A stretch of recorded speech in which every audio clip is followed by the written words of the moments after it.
Hello friends, welcome to our YouTube channel. अगर आपने अभी तक चैनल को सब्सक्राइब नहीं किया है तो इसे सब्सक्राइब कर लें और बेल आइकन प्रेस कर दें ताकि आपको हमारे वीडियोस की अपडेट मिलती रहे।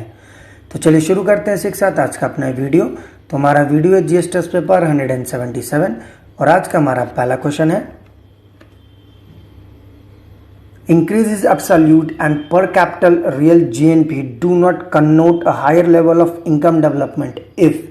तो जो इंक्रीज है यानी जो बढ़ोतरी होती है वो एकदम प्योर है। जो पर कैपिटल रियल जीएनपी होता है यानी ग्रॉस नेशनल जो प्रोडक्ट है हमारा, वो ये दर्शाता है कि हायर लेवल ऑफ जो इकोनॉमिक डेवलपमेंट है वो हो रही है। लेकिन कब हो रही है यानी इफ़ कब होगा ऐसा आपको बताना है। नीचे 4 ऑप्शन है, आपको बताना है कौन सा सही है। तो इसका सही आंसर है सी, पॉवर्टी एंड अनएम्प्लॉयमेंट इंक्रीज। जब पॉवर्टी यानी गरीबी और अनएम्प्लॉयमेंट यानी बेरोजगारी बढ़ेगी तब। तो चलिए इसी के साथ बढ़ते हैं अपने अगले क्वेश्चन की तरफ। Question number 2, with reference to the International Solar Alliance consider the following statement. जो इंटरनेशनल सोलर अलायंस था उसके संदर्भ में 3 स्टेटमेंट है, आपको बताना है कौन सा सही है। पहला है, the alliance allows all the member of United Nation to be a part of it. तो जो अलायंस है ये मतलब सबको मौका देता है कि सब जितने भी यूनाइटेड नेशन का मेंबर है वो इसके मेंबर बन सके। सेकंड है, it is the first international inter governmental treaty based organisation to be headquarter in India. यानी सबसे पहला ये विश्व स्तरीय एक इंटर गवर्नमेंटल ट्रीटी है जिसका हेडक्वार्टर इंडिया में है। थर्ड है, it aims to specifically address energy needs by the harnessing solar energy. यानी जब जो मुख्य जो इसका उद्देश्य है वो ये बात कर रहा है कि जो भी सोलर एनर्जी है उसको कैसे मतलब उसको इस्तेमाल किया जाए। तो आपको बताना है इनमें से कौन सा स्टेटमेंट सही है। तो इसका सही आंसर है डी 1, 2 एंड 3 यानी कि तीनों स्टेटमेंट सही है। ISA was launched on 30 November 2015 in Paris. तो आईएसए 30 नवंबर 2015 पेरिस में लॉन्च हुआ था और ये फोर्स में आया था 6 दिसंबर 2017 में। इसकी जो मतलब एक आइडिया था इंटरनेशनल सोलर अलायंस का, ये फ्रांस और इंडिया ने मिलकर दिया था। जब प्रधानमंत्री नरेंद्र मोदी वहाँ गए थे तो वहाँ ही उन्होंने ये इस प्रोजेक्ट को सामने रखा था। तो चलिए बढ़ते हैं इसी के साथ अपने अगले क्वेश्चन की तरफ। क्वेश्चन नंबर 3,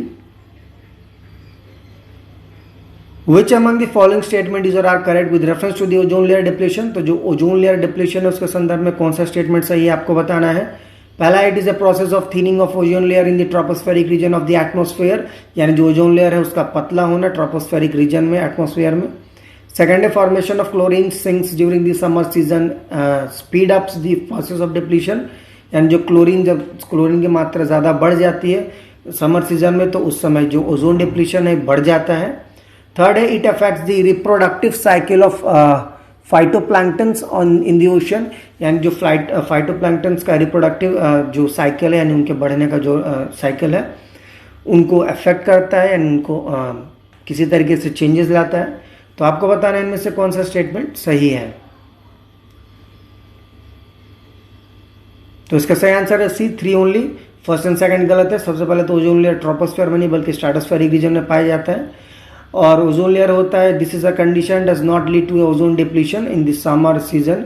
और जो क्लोरीन है इसकी वजह से ओजोन डिप्लीशन नहीं होता है। Ozone depletion basically nitrogen oxide methane react with the chlorine जब होता है मोनोऑक्साइड के साथ या क्लोरीन एटम फॉर्म होता है क्लोरीन सिंक के साथ, तो उस समय जो डिप्लीशन होता है वो मतलब ये सारी चीज़ें जो क्या करती हैं उसको ओजोन डिप्लीशन को रोकती हैं। यानी जब क्लोरीन इनसे मिलता है तभी ऐसा होता है। तो चलिए बढ़ते हैं इसी के साथ अपने अगले क्वेश्चन की तरफ। Question number 4, with reference to the constituent assembly consider the following statement. Constituent assembly के संदर्भ में 3 स्टेटमेंट आपको बताना है कौन सा सही है। विद रेफरेंस टू द पहला है, Manvendra Nath Roy was the first to put forward the idea of the constituent assembly. यानी एम एन रॉय सबसे पहले ऐसे व्यक्ति थे जिन्होंने संविधान बनाने के लिए बात मतलब जो संविधान जिस असेंबली ने बनाया था उसको बनाने की बात कही थी। सेकंड है, it was based on the scheme formulated by the Wavell plan. तो जो स्कीम था कॉन्स्टिट्यूएंट असेंबली का जो वेबल प्लान में आया था उसके स्कीम पे बेस्ड था। सेकंड है, the representative of British provinces were indirectly elected. यानी जितने भी रिप्रेजेंटेटिव होंगे ब्रिटिश प्रोविंसेस के वो इनडायरेक्टली इलेक्टेड होंगे। कहना मतलब लोगों द्वारा वो चुने नहीं जाएंगे। तो आपको बताना इनमें से कौन सा स्टेटमेंट सही है। तो इसका सही आंसर है B 1 and 3 only. The constituent assembly was constituted in November 1946 under the scheme formed by the cabinet mission plan. तो वेबल प्लान नहीं था बल्कि वो कैबिनेट मिशन प्लान पे बेस्ड इसको बनाया गया था। तो चलिए बढ़ते हैं एक साथ अपने अगले क्वेश्चन की तरफ। Question number 5, Which among the following best describe the environmental Kuznets curve? तो जो environmental Kuznets curve है कौन सबसे अच्छा डिस्क्राइब करता है, यानी उसकी व्याख्या कौन सा सबसे अच्छा करता है, आपको बताना है।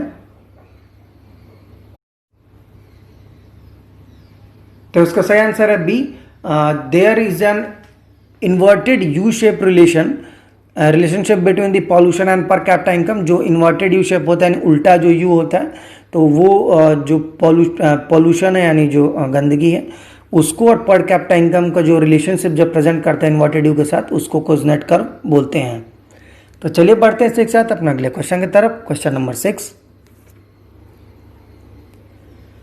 विद रेफरेंस टू द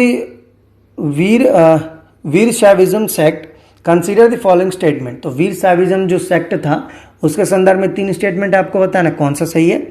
पहला, it was started in north east region of India, यानी जो उत्तर पूर्वी भारत है वहां से शुरू हुआ था। Second, it was founded by Basavanna, तो उसको बसावना द्वारा स्थापित किया गया था।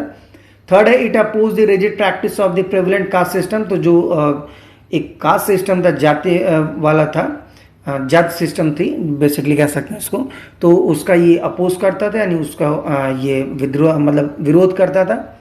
तो आपको बताना इनमें से कौन सा स्टेटमेंट सही है। तो इसका सही आंसर है सी 2 and 3 ओनली, फर्स्ट वाला गलत है। वीरशैविज्म को लिंगायत भी बोलते हैं और ये रिफॉर्म स्टार्ट हुआ था 12वीं शताब्दी में कर्नाटका इंडिया के समय में। पिछले साल ये काफ़ी यानी 2017 में काफ़ी चर्चाओं में था, 18 में काफ़ी न्यूज़ में था, तो आप इसको जरूर ध्यान से पढ़ लीजिएगा। तो चलिए बढ़ते हैं एक साथ अपने अगले क्वेश्चन की तरफ। Question number 7, which of the following statements regarding Sikh leaders is not correct.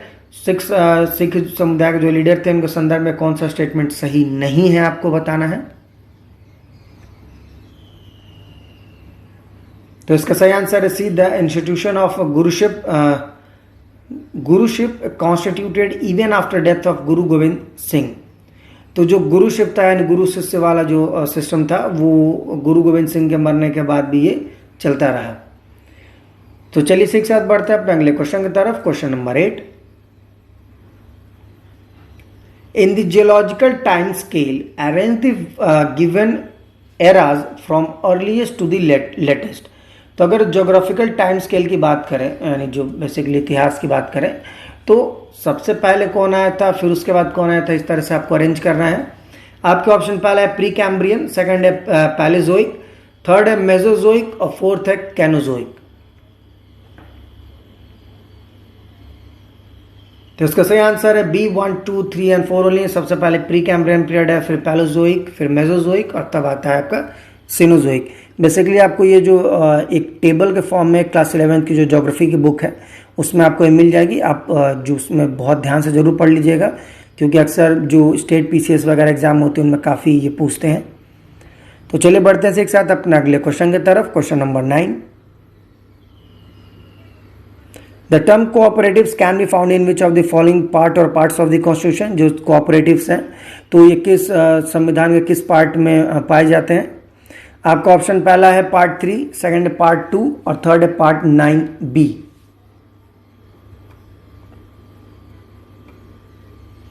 तो इसका सही आंसर है डी 1, 2 and 3, यानी कि तीनों में ही पाए जाते हैं।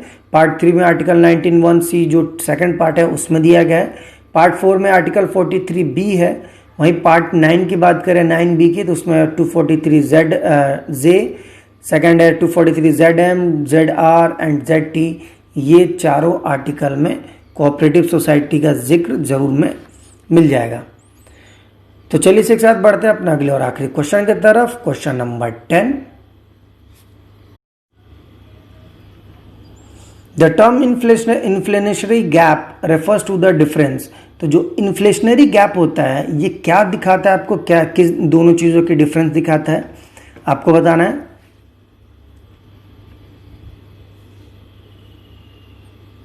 तो उसका सही आंसर है D, in real GDP and the anticipated GDP with the economy at full employment. यानी जो रियल जीडीपी हमारे पास है या एंटिसिपेटेड जीडीपी जिसके हम सोचते कि हमारा मतलब एक डिफरेंस बेसिकली कि कितना है अभी जीडीपी और कितना हमने टारगेट सेट किया था, तो उन दोनों का डिफरेंस फुल एम्प्लॉयमेंट पे, यानी कि जब पूरा एम्प्लॉयमेंट हो जाता है उस बेसिस पे जो डिफरेंस होता है उसको हम इन्फ्लेशनरी गैप बोलते हैं। तो चलिए इसके साथ जाने से पहले हमारा जो लास्ट वीडियो था जीएस टेस्ट पेपर 176, आपको उसका क्वेश्चन ऑफ द डे का आंसर बता देते हैं। तो क्वेश्चन ऑफ द डे था, Which one of the following statement does not apply to the system of subsidiary alliance introduced by the Lord Wellesley? तो कौन सा सिस्टम अप्लाई नहीं होता है सब्सिडरी अलायंस में जिसको लॉर्ड वेलेस्ली ने इंट्रोड्यूस किया था? तो इसका सही आंसर है C, to secure a fixed income for the company, यानी कंपनी की एक फिक्स्ड सिक्योर इनकम, ये उसमें नहीं था। तो चलिए इसके साथ जाने से पहले आज का यानी जीएस टेस्ट पेपर 177 का आपको क्वेश्चन ऑफ द डे बता देते हैं। तो आज का हमारा क्वेश्चन ऑफ द डे है, Malik Ambar, the famous Abyssinian slave who worked in India, was a contemporary of which of the following Indian rulers? तो एक मलिक अंबर थे जिनका काफ़ी नाम फेमस है, एक एबिसिनियन स्लेव थे। तो ये किस इंडियन रूलर के कौन उस समय राजा था जिसके समय ये मौजूद थे?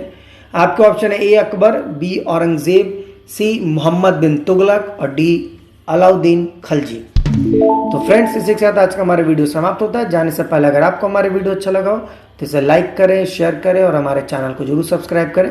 साथ ही आप हमें नीचे कमेंट बॉक्स में हमारे क्वेश्चन ऑफ द डे का आंसर जरूर दें। तब तक के लिए मिलते हैं आपसे अगले वीडियो में। Thank you for watching and bye bye.